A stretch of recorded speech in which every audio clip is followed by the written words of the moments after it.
我常遇到来问止鼾牙套的打鼾患者，他们多半已经看过甚至戴过呼吸器，然而大多数的人对于要戴呼吸器睡觉都感到望之却步，他们甚至宁愿放弃治疗呼吸中止症而继续过日子。如果你的睡眠检查是在医院睡眠中心做的，检查结果出来后，医生通常会建议你使用阳压呼吸器作为治疗方式。然而，这种治疗方式需要在睡觉的时候戴上一个面罩或鼻罩，对很多人来说并不舒服，有些人甚至反而因此更难入睡。结果就是，虽然你辛苦地完成了睡眠检查，也得到了医师的建议，但实际上真正愿意佩戴呼吸器的人不多，几乎看完诊后就不了了之了。睡眠的问题依旧存在。睡眠呼吸中止症的主流治疗方式除了呼吸器，还有止鼾牙套。面对这两种截然不同的治疗，许多患者会感到很困惑，究竟是哪一种方式更有效呢？哪一种方式更适合你呢？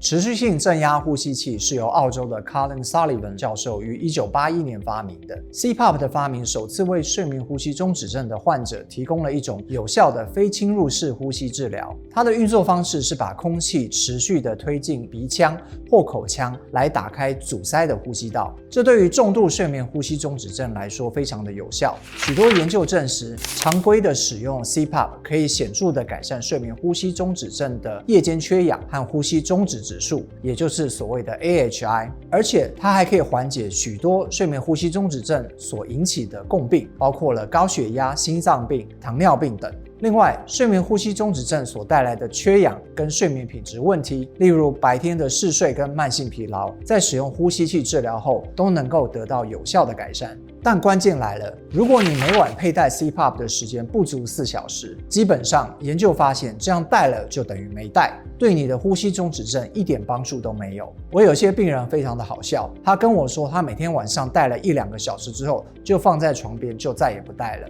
问题就在这里，很多人无法长期使用 CPAP， 不是因为它无效，而是因为不舒服。佩戴 CPAP 常见的不舒服包括面罩会压迫脸部，鼻子或喉咙干燥，空气泄漏的声音会吵到他没有办法睡觉，还有他没有办法翻身。这些困扰让许多人睡了1-2个小时之后就受不了，于是就把 CPAP 拿掉。统计上显示，大约有1半到80%的患者无法持续使用 CPAP 每个晚上超过4个小时。另一项研究也发现，大部分使用 CPAP 的人每个晚上大约只使用了平均3.3小时，同样无法达到前面所提的4小时基本门槛。因此，长期下来，不少人不是间断的使用，或是干脆就放弃了。可想而知，你把机器放在床边吃灰尘，再好的治疗也是没有办法发挥效果的。既然呼吸器这么不舒服，那有没有什么方法可以来替代呢？那我们就来讲一下止鼾牙套吧。这种牙套的正式名称是下颚前移装置，它是透过将下颚向前移来增加咽喉后方的空间，降低塌陷的风险，呼吸道就比较不容易在你睡觉的时候发生阻塞，这会减少打鼾和呼吸中止症的次数。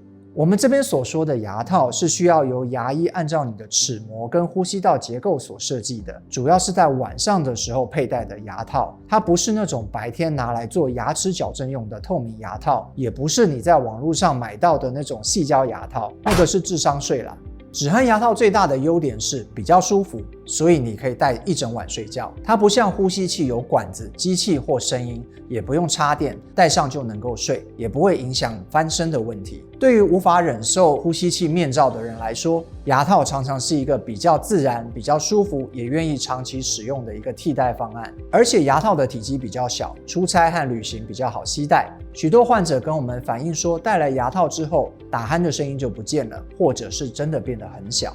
因为止鼾牙套比较舒适，所以它的依从性明显比较好。止鼾牙套使用者平均每个晚上可以佩戴到6个小时以上，也能够长期的使用。这代表了止鼾牙套虽然在肥胖或者是重度呼吸中止症患者上的效果比 CPAP 要差一些，但实际上因为你能够每天佩戴的时数比较长，也比较愿意长期的佩戴，因此止鼾牙套的长期效益是比较稳定的。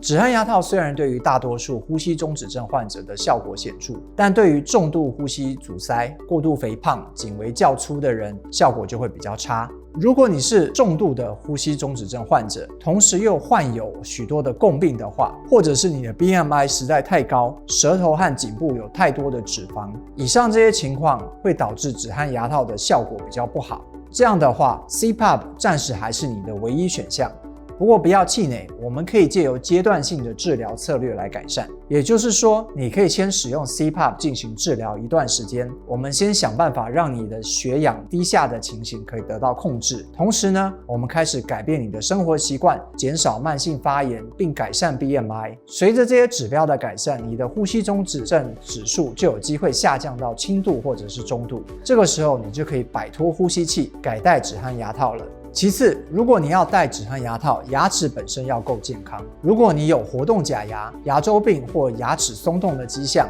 或者是有颞颌关节的问题，这时候你就需要牙医师的评估之后，才能够仔细的确认你是否能够使用止鼾牙套。最后很重要但常被忽略的问题是鼻塞，很多人戴不住 CPAP 或是止鼾牙套是因为鼻子不通。虽然牙套会让你下意识的闭嘴巴，但你如果没有办法用鼻子呼吸，依然会有问题。所以我经常会提醒我们的患者，有鼻塞的问题一定要先处理，特别是鼻中隔弯曲、慢性鼻炎这些问题，你要先透过耳鼻喉科的检查跟治疗。除了呼吸器和止鼾牙套，现在也越来越多人开始注意到口腔重训的重要性。口腔重训的目标是透过训练和调整口腔的肌肉，让舌头和上呼吸道的结构恢复到一个稳定的状态。有一种口腔重训机，它是一种专门为舌头和口腔肌肉设计的小型训练装置，它可以帮助你重新建立舌头自然顶住上颚的正确姿势，让舌肌、嘴唇周围的肌肉还有软腭区域呢，恢复肌肉的协调运作。这样的训练能够促进稳定的鼻呼吸，减少白天和睡眠中无意张口的情况，进而它会改善舌根在夜间往后塌陷的问题，以减少呼吸道阻塞的机会。有时我在诊所也会发现，很多来看诊的病患都有低舌尾或口呼吸的问题，也就是说他们在醒着的时候就没有维持正确的口腔姿势。对于这些问题，单靠呼吸器或止鼾牙套是无法根治的，反而需要透过口腔重训来主动的改善。